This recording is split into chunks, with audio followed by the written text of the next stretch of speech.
Aujourd'hui, plus qu'autrefois, l'Union européenne est dans une phase clé de son développement. Pourquoi? Comment ne pas devenir un acteur mineur du monde face aux géants que sont devenus les États-Unis et la Chine? Élément de réponse. Donc, pour commencer, nous allons voir quelques comparatifs économiques entre les États-Unis, la Chine et l'Union européenne. Pour commencer, on prend le PIB nominal. Donc, on voit un léger avantage pour l'Union européenne comparé à la Chine et aux États-Unis. On peut voir un avantage pour les États-Unis avec un PIB qui est très largement supérieur à la Chine et à l'Union européenne. Pour la balance commerciale, les chiffres, pour la Chine, on voit directement la grosse différence. Les États-Unis et l'Union européenne sont en déficit, tandis que la Chine est très largement bénéficiaire, due à une très forte exportation vers tous les restes pays du monde. Pouvez-vous nous parler des atouts mondiaux? Tout à fait. Donc les atouts mondiaux pour les États-Unis, pour commencer, ils ont un contrôle des matières premières mondiales. Je prends le pétrole par exemple, c'est vraiment les États-Unis qui ont la main mise dessus. Même si ce n'est pas eux qui produisent, c'est eux qui gèrent. Le contrôle des principales places financières. Tout le monde connaît les places financières du monde. New York, Chicago, l'IPE, donc International Petroleum Exchange. Donc, juste avec ces termes-là, on voit bien que les États-Unis ont vraiment la main mise sur les places financières. Pour la Chine, donc vraiment le slogan Made in China est imbriqué dans nos esprits, du fait quant à la main-d'œuvre. Donc si on prend la main-d'œuvre, vraiment on a un avantage compétitif absolu pour la Chine, ce qui leur a permis d'avoir une balance commerciale positive. Et l'Europe dans tout ça? L'Europe dans tout ça, malheureusement, comparé aux États-Unis et à la Chine, on a un avantage, mais pour les places financières secondaires. Ça, c'est l'avantage qu'a l'Europe, enfin l'Union européenne. Si on prend par exemple Londres, qui a une grosse place financière secondaire. Pouvez-vous nous parler des monnaies à présent? Alors, les monnaies mondiales, donc si on prend l'exemple du dollar pour commencer, on sait très bien que c'est le dollar qui a la dominante internationale. On a plus de 4 000 milliards de dollars qui sont échangés chaque jour. En 2010, en 2013, c'est 5 300 milliards par jour. Donc on voit bien que c'est la monnaie mondiale, c'est la monnaie également des principales places boursières, c'est principalement échangé en dollars. Et c'est aussi la monnaie principale sur les marchés d'échange. On achète beaucoup plus aisément du dollar que du yen et de l'euro. Je rajouterais que le dollar est la monnaie de référence sur ces marchés d'échange. C'est-à-dire c'est la marché qui détermine les autres taux, le taux de l'euro, les taux du yuan. Parlez-nous du yuan à présent. Pour parler du yuan, c'est une monnaie forte pour contrer l'inflation. Donc nationalement parlant, c'est une monnaie très forte comparée aux autres pays, mais justement pour lutter contre une inflation qui augmente dans le pays. Plus c'est fort, plus l'inflation est faible. C'est une mesure du gouvernement. Tandis que la monnaie est en plein essor, basée sur un État puissant, donc la Chine, d'année en année, augmente sa puissance comme nous le voyons tous les jours, et cette monnaie-là est basée sur cet État qui est de plus en plus puissant. C'est pour ça que le yuan gagne en puissance. Et l'euro dans tout ça? L'euro dans tout ça, c'est aussi une monnaie internationale comme les États-Unis. Le problème, c'est que c'est basé sur plusieurs États. Donc on a l'absence d'un outil de gestion commun, si on prend l'exemple des États-Unis. C'est des États éclatés, mais avec une gestion commune. L'Union européenne n'a pas encore cette puissance de gestion. Qu'en est-il politiquement? Politiquement, les États-Unis, c'est vraiment, je reprends le terme qui est écrit là, le gendarme du monde. C'est vraiment les États-Unis qui dictent la politique internationale, si je puis dire. C'est vraiment, elle a une stature et une aura politique internationale. Quand les États-Unis disent quelque chose, il se passe forcément quelque chose dans le monde. C'est vraiment la première puissance militaire. Les États-Unis font peur dans le monde. C'est pour ça que ce pays est respecté et craint par le monde entier. Donc les États-Unis sont vraiment une puissance mondiale. Qu'en est-il au nombre de têtes nucléaires déployées dans le monde? Je me pose une question, je ne sais plus. Il faut savoir que les États-Unis ont plus de 4000 têtes nucléaires déployées dans le monde. Cette arme ne sert évidemment pas dans l'immédiat, mais c'est un énorme moyen de dissuasion. La Chine, quant à elle? Quant à elle, la Chine, donc, elle a opté pour un développement politique en Afrique. Donc elle a investi énormément d'argent en Afrique pour se développer. C'est la troisième puissance militaire mondiale, donc depuis depuis plusieurs années.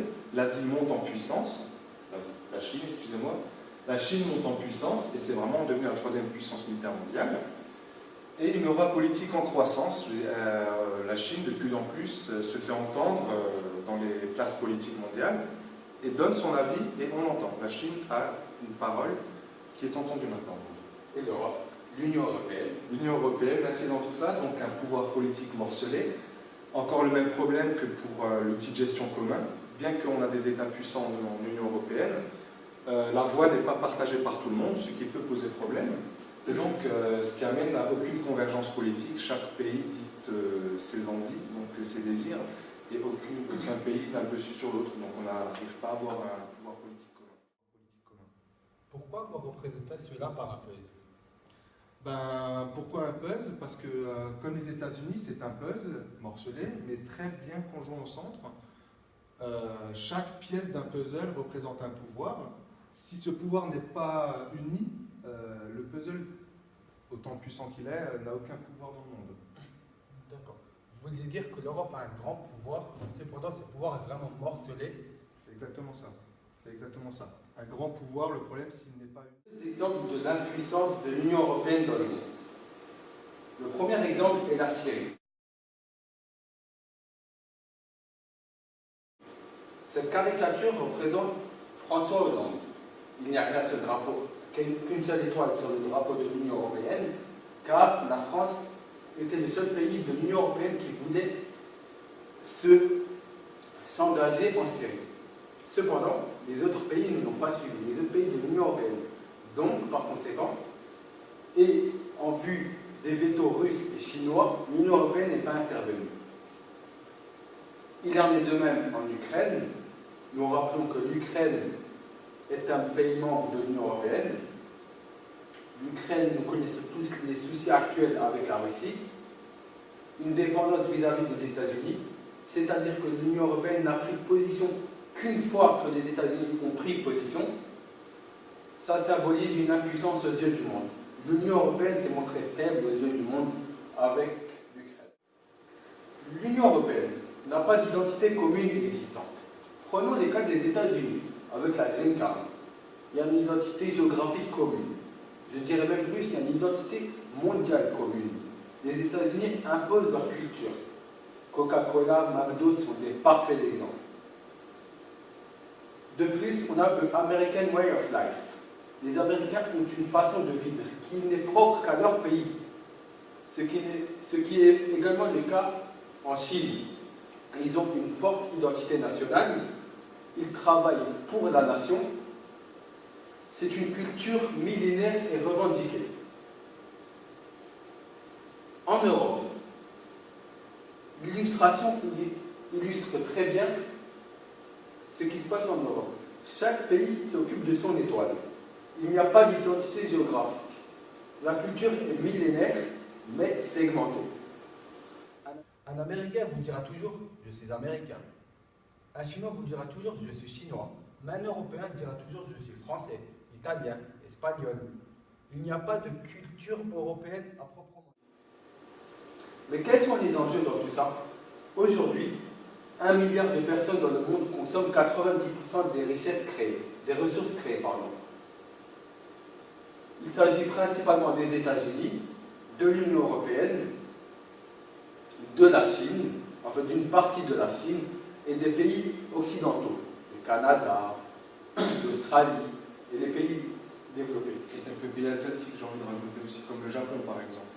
Les 4 là. Les 4 là. Ce qui peut se passer, c'est que l'Union européenne, enfin toute une partie, bascule dans les 6 milliards d'individus qui ne consomment que 3% au détriment de la Chine. Nous avons donc une inversion, comme on peut le revoir, une inversion des deux courbes, avec les Chinois qui entrent en masse dans ces 1 milliard de personnes qui jouissent de 97% des... Quelles sont les solutions du coup pour ne pas avoir ce basculement du coup? il y a des perspectives pour une Europe forte. Donc c'est instaurer l'unicité, une politique intérieure et extérieure unilatérale, fédérer les gouvernements. De plus, l'euro est une monnaie basée sur 18 gouvernances. La zone euro s'étend sur 18 pays. Il faudrait une gouvernance unique.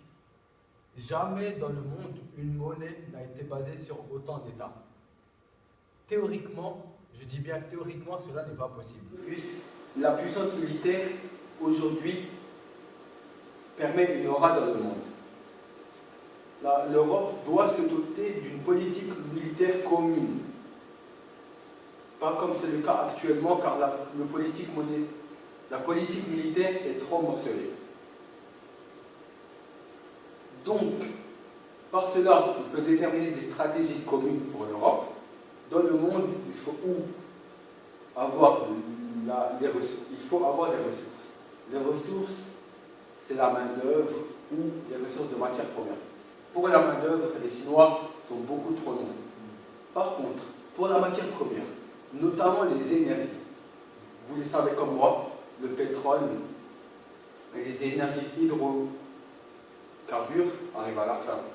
Il faut donc miser sur les énergies futures, communément, tous les pays ensemble, pour contrôler à terme le marché des énergies futures. Mais aussi le flux d'informations appelé le Big Data. Dans le futur, le Big Data sera aussi important que le flux financier. Contrôler ce flux par l'intermédiaire de pôles technologiques supranationales sera l'avenir. Une chose qui paraît plus difficile, mais qui est réalisable, c'est imposer l'euro comme monnaie d'échange mondiale. Cela passera forcément par une supranationalisation des États, par une fédéralisation de l'Union européenne. Merci.